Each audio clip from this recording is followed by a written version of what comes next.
充電器ですね。これなんか見たことあるような感じですね。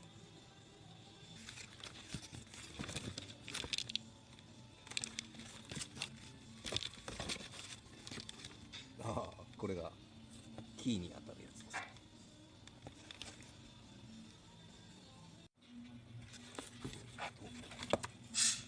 これがアクセルに値するものです。アクセルです。ガソリン車とはあんま変わんないけど、まあもちろんここで電気とかで接続して、この中になんかこう回路を、アクセル回路をなんか判定するものが入ってるのかどうのか。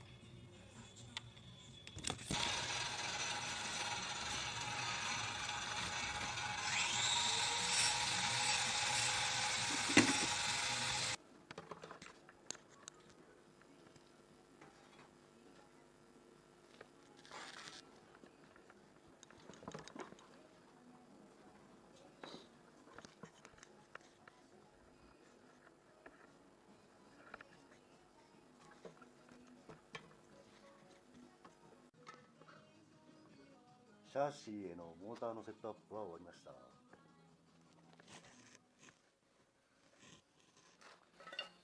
後ろのシャーシーにつけようと思ったんだけど、寸法的にフレームを大幅に切らなきゃいけないんで、強度的に心配なんでやめて、プロペラシャフト純正を使い、前側にマウントしました。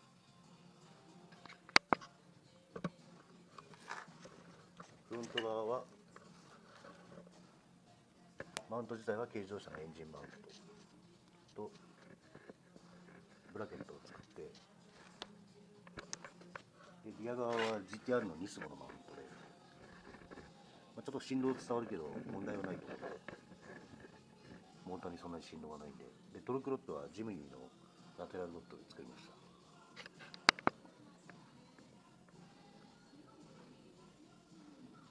トルクロッドが必要か、多分トルク反動があるんで必要だと思うんで、あとブレーキ周りをちょっと修理して、サイドブレーキも分解したら壊れてしまったので、サイドブレーキを修理してボディとフレームの合体をします。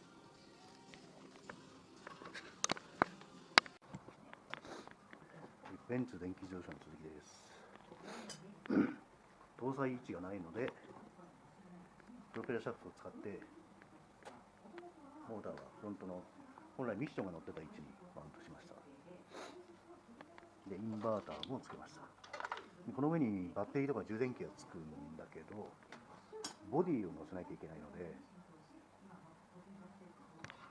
ボディを乗せてからスペースを見ながら、ここは邪魔にならないはずなんで、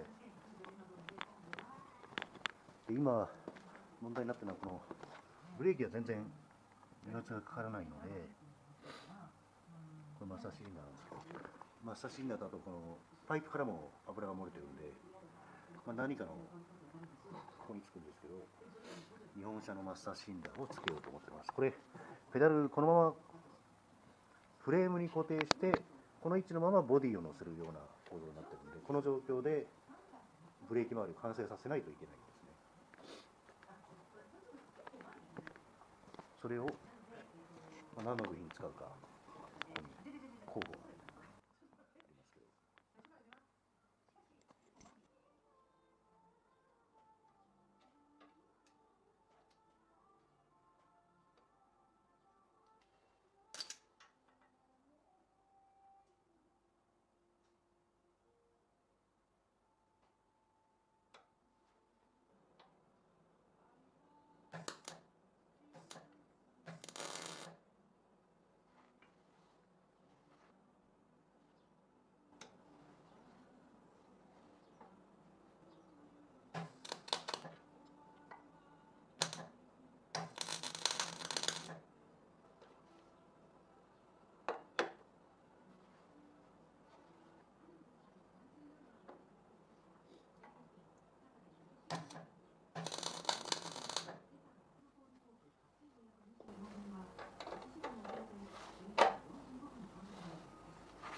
ブレーキは片方がちょっと特殊なネジ山だったんで、片方はそのまま留め具を使って、片方は日本車のマスターシリンダーに合うように作ってます。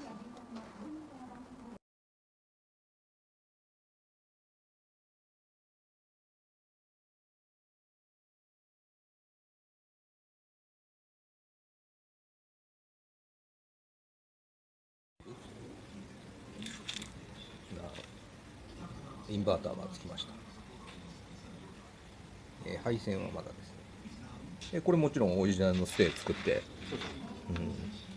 でこの上側に電池を乗っけるっていう。でも車体乗っけてから大加工できないでしょ、こういうとこ。だからある程度ベース作っといて、穴開いてんじゃん。後でどうにかこうつけられるようにいろんなところに穴開けて。ステアリングがここだから乗せられるスペースとしてはこれぐらいだから。これがステアリングね、こうね。でブレーキここで組んじゃわないと乗せられないよね、こう。だからもう今、バイクから全部作り直して。もちろんそのなんだっけ、不圧を利用したマッサーバックなんかつかないんですよね。マッサーバックもともとないから。もともとね、この当時じゃないし。だからこんなレバー機のペダルなんじゃない？レバー比ってそういう意味だね。これがあんまり短いとめちゃくちゃ重いもんね。この辺はほらもうボディ乗ってたら見えなくなっちゃうからさ。これがほらカイト走るやつ。全身更新。それだけになっちゃうね。あれでもなんだっけ、アクセルペダルに当たるやつもパーツとしてついてたけど、それはつけるんでしょ。でそれつけない場合はこれでもできちゃうって。これはバックとリバースと前っていうの切り替えだけで、出力はアクセル。それパーツとしてついてたもんね。ベンツの電気自動車化の、シャーシとボディを一度仮合わせしたものになります。これがインバーターですね。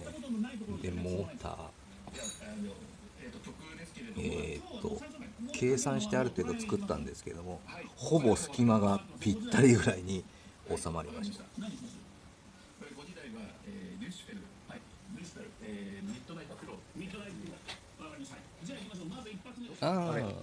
なるほど。これが運転席側の床、フロア。フロアもパネルで作った。あれなんで作ったんだっけ？元はこれなの。でこれが一回外したら、同じ位置にうまくつかなくなっちゃって。そうなんだ。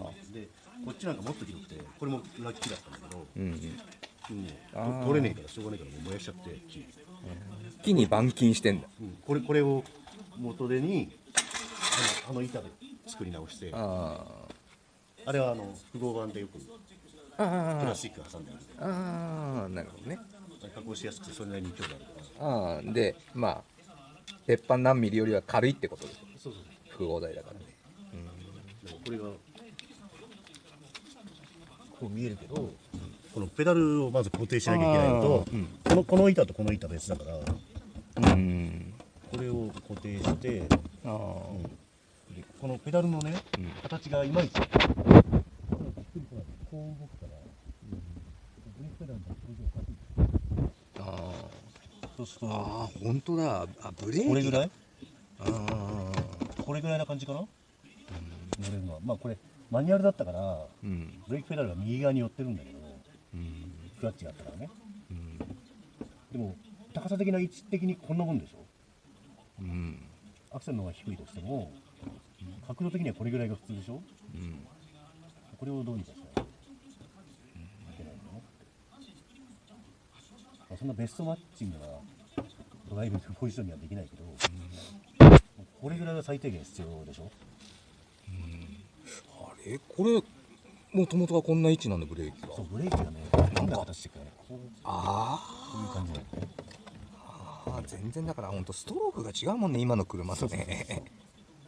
そう考えるとこあーっちはまあ自然に踏めるのはこれぐらいでしょ、なんとなく。これ乗りこなす人も大変だね、アクセルはちょっとで反応するけどブレーキはすんごい奥まで踏まないと難しいね、これ運転がね。こんな感じで選手としてはこれなんか動いてほしいでしょ。ああ、これ入庫の時動かなかったような気がするよね。動かなかった。だからそれを考えるとまた配線し直したり、配線これだよ、これ生きてんの、これヒューズなのかな。そういうフューズ昔こういうフューズあったよね。家電とかなんかこんなフューズなかったの昔。ああ、あったかもしんない。ああ、ちょっと俺見た感じしないねこれ。まあそれはよくあるヨーロッパ車のフューズ。あ、そうなの。この年代からずっと使ってるんだね、このフューズ。よくやってる古いポルシェとかみんなこれで。あ、そうなの。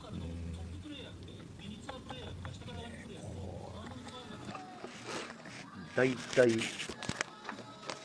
形になりました。モーターを入れました。それから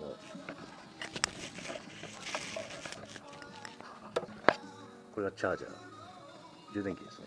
C コンバーター12ボルトのやつと、12ボルトのバッテリー、それから新たに設けたフューズボックスとエンドパースという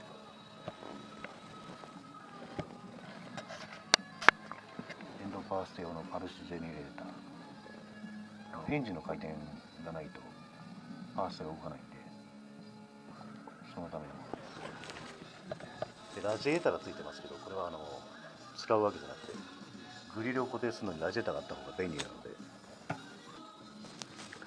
あと数本の配線をつなげば完成です。完成しました。